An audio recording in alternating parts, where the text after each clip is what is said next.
This round,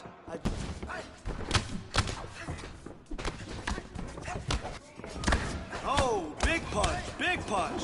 I love it, I love it. That'll leave a bruise. Come on.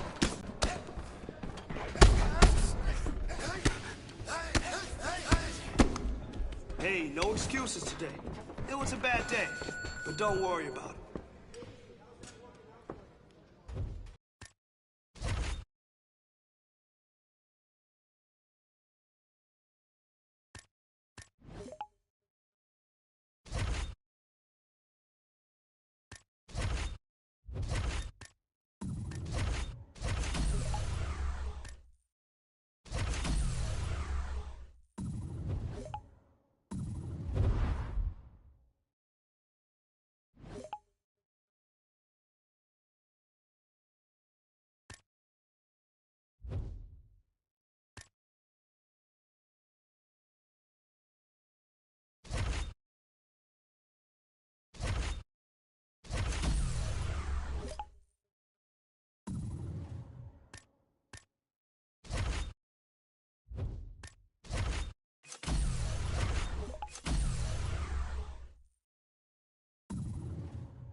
All right, let's get in there and move.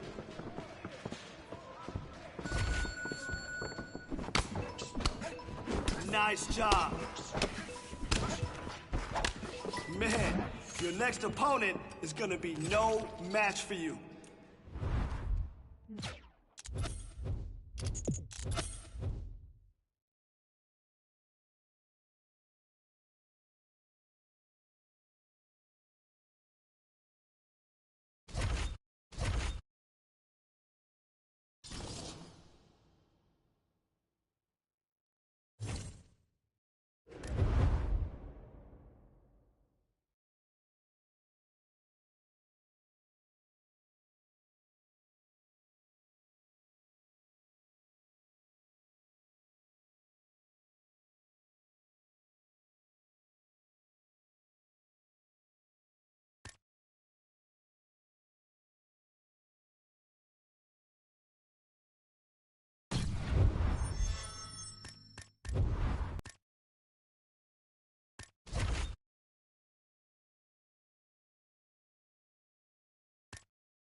Time to burn and get after it. Here we go.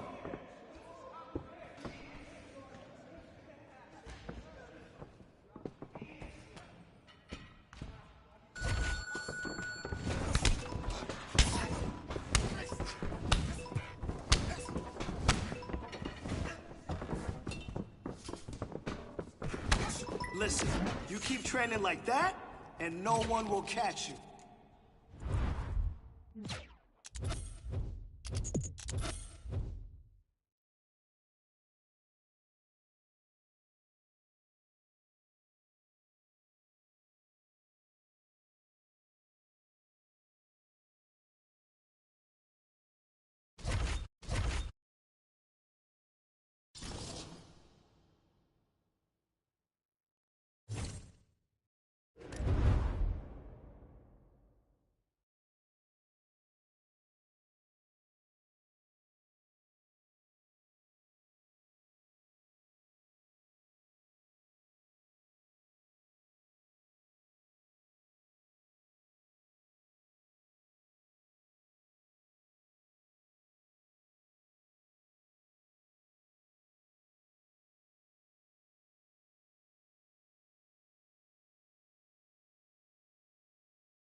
Today, I want to see you sharp and quick.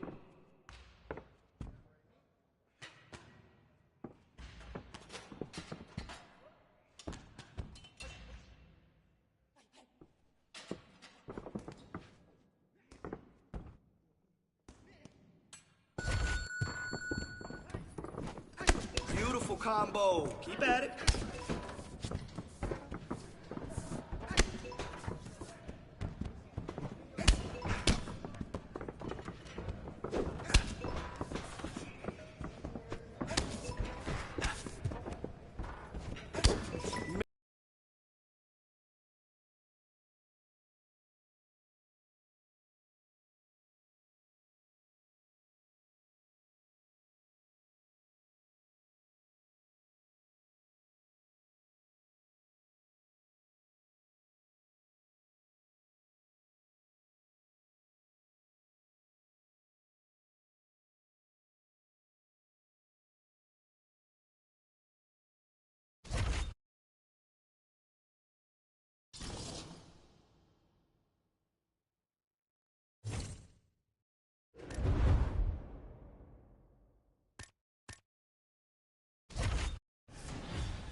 Okay, I want you to push today. Give it everything you got. Let's go.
Coming up next, a UFC welterweight division matchup.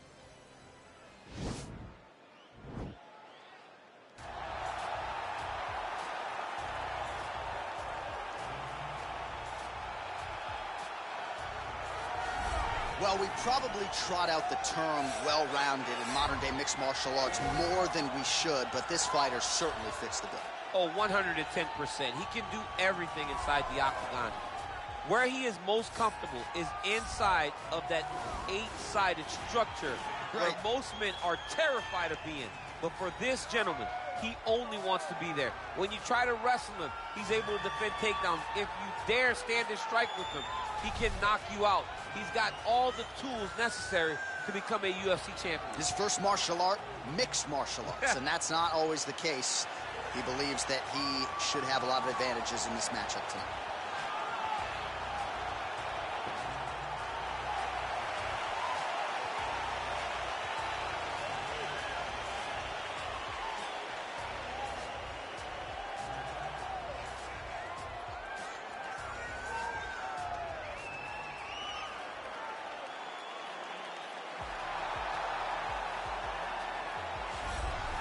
Well, this young man is a really accomplished submission specialist, and sometimes fighters get offended when you call them a specialist, but most people know what he's trying to do in there, and to this point, no one's really been able to stop him. John, he will try to pull guard. Who pulls guard anymore in the UFC at this point? But he understands that for him to be successful, the fight has to be in the grappling, in the jiu-jitsu. If he's able to extend these jiu-jitsu exchanges, he is the guy that is generally going to win. He understands position. He understands going from point A to point B. He always is the one controlling the underhook. Always has the frame. Just a knowledge of jiu-jitsu that not many people can match. And you can be sure as he makes this walk tonight, he's thinking about just how quickly he can get this fight to the ground and utilize those aforementioned high-level submission skills. Our tail of the tape for this highly anticipated welterweight fight. So 3 years the gap in age between these two fighters, with the same height and some differences in reach. Now to get us started, the veteran voice of the Octagon, Bruce Buffer. Ladies and gentlemen, this fight is 3 rounds in the UFC welterweight division. Introducing first, fighting out of the blue corner. This man is a Muay Thai kickboxer and jiu-jitsu fighter, holding a professional record of 11 wins, 10 losses. He stands 6 feet 1 inch tall, weighing in at 169 pounds. Mr. Untouchable. And now introducing his opponent, fighting out of the red corner. This man is a jiu-jitsu fighter, holding a professional record of 6 wins, no losses. He stands 6 feet 1 inch tall, weighing in at 170 pounds. Chico. And when the action begins, our referee in charge of the Octagon is Herb Dean. Herb Dean, our third man in the Octagon for this one. Ready.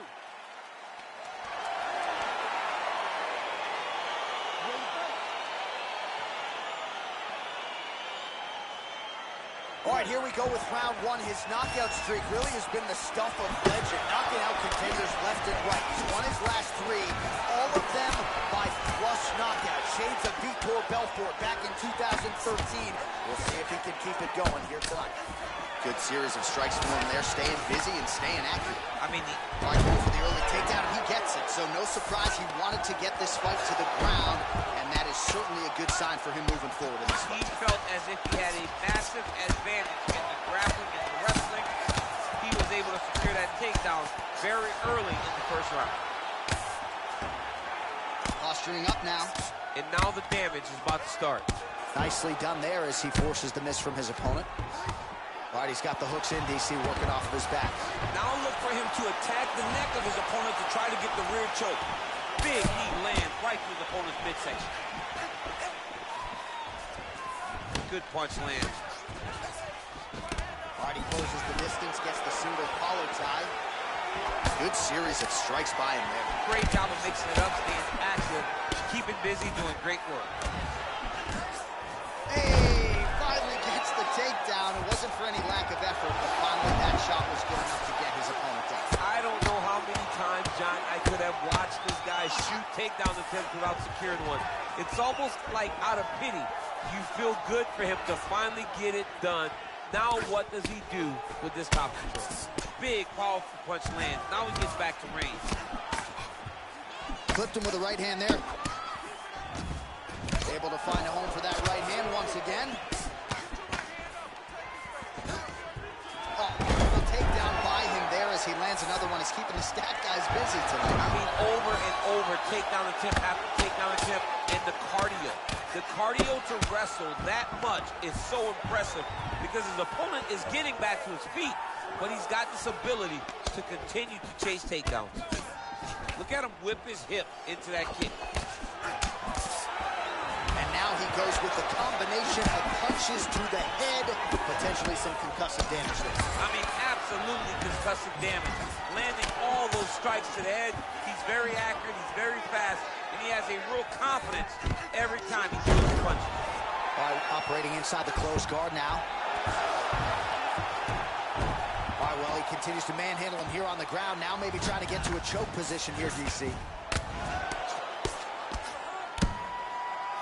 Oh, nice job working hard, posting, and getting back up. Man, isn't it fun to watch this dude work on the mat? He's unbelievable how fluid he is in his motions on the mat.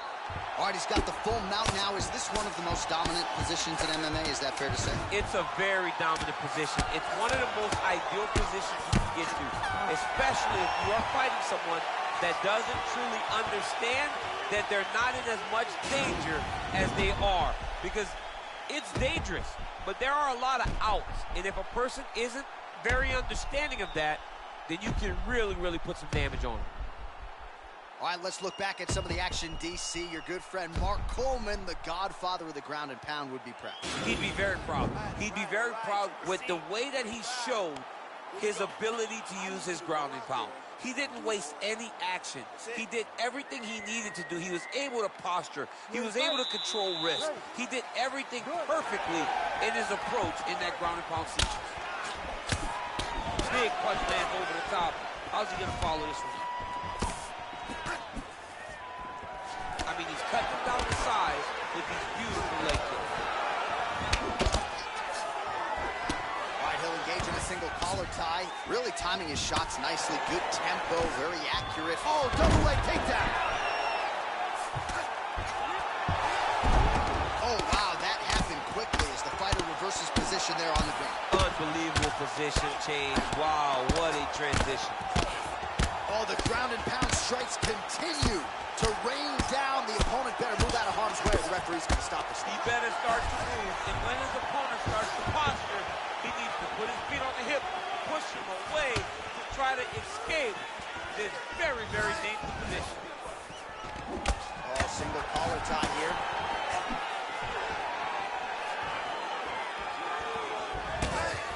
Oh, and he connects there. Pretty nice punch there. Great job finding the range to land those punches. DC, didn't take him long to find his range here tonight, huh? The timing is on point. So a much different approach for him here in this second round. He was a little bit tentative in round one, a little bit of a feeling out process. Now he has clearly found his rhythm, found the range. We'll see if he can continue with more activity here in round two. Big right hook coming, it's blocked. All right, he engages in a single collar tie here. Ooh, what a punch. What a fantastic wrestler. Great takedown. He's having his way with him here. Now he's on top of him looking for the finish. The ground and pound has been there all night. He's putting him in exactly the positions he needs to be in right now. He's able to relax here. And he understands, being a veteran of so many fights, that as long as he's on top, he's winning. He feels like he's winning here. Landed that punch flush. Man, DC, his hands look good. A lot of volume, a lot of accuracy tonight. He's doing a great job being accurate, but he's also very fast. Look at the hand speed. Right. All right, he is really starting to pick up where he left off in round one, getting that hook of his going here in round two. And as much as you want to credit the offensive fighter, defensive fighter hasn't made anything in terms of a significant adjustment. Well, he's trying to defend himself in the base type of defense, high guard. But now his opponent is just wrapping that hook around his arm to land over and over again. Now it's up to him to recognize another takedown land. Now he's attacking the triangle. Really caught in a submission there just as the horn sounded.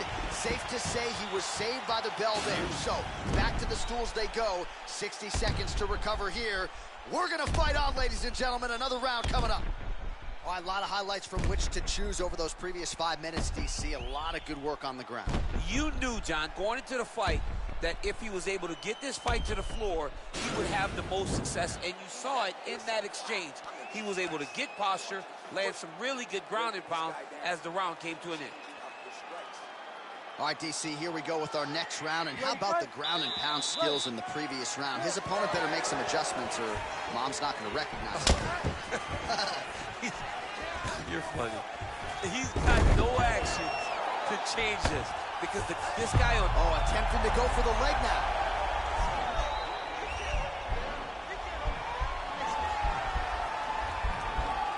The problem with rolling leg lock in MMA, man, is you get beat up, especially if you're a little bit hurt. Why is he not recognizing this right now? He's got to recognize this is dangerous. This is a dangerous position. And this might just be a matter of time. Not tapping out tonight. Down into his mouth. Potentially working on a leg attack here, DC. It looks like he's attacking a heel hook.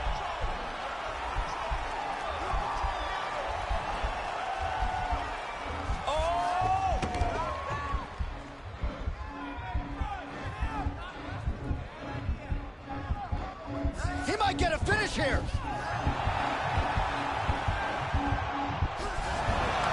Somehow stays in the fight. Oh, right to the mouth.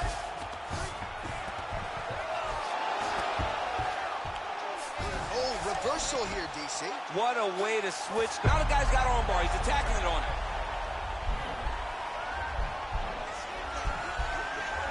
He's attacking armbar now. You got to recognize that when a guy starts to put his feet on your hips, you got to move him off, and you got to cover. You can't be off to an angle. And this might just be a matter of time.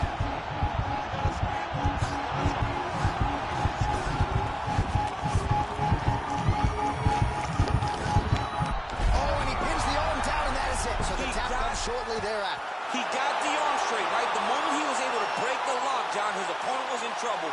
Hip pressure up, opponent had to tap. And he tapped, and he lives to fight another day, but a huge win for his opponent by submission tonight. All right, let's take a look back at the replay as he gets it done by submission tonight, champ. He was able to get the fight to the ground exactly where he wanted it. Eventually, his opponent gave him an opportunity to get a submission. He did that, and he should be very proud of the work he did tonight in the octagon.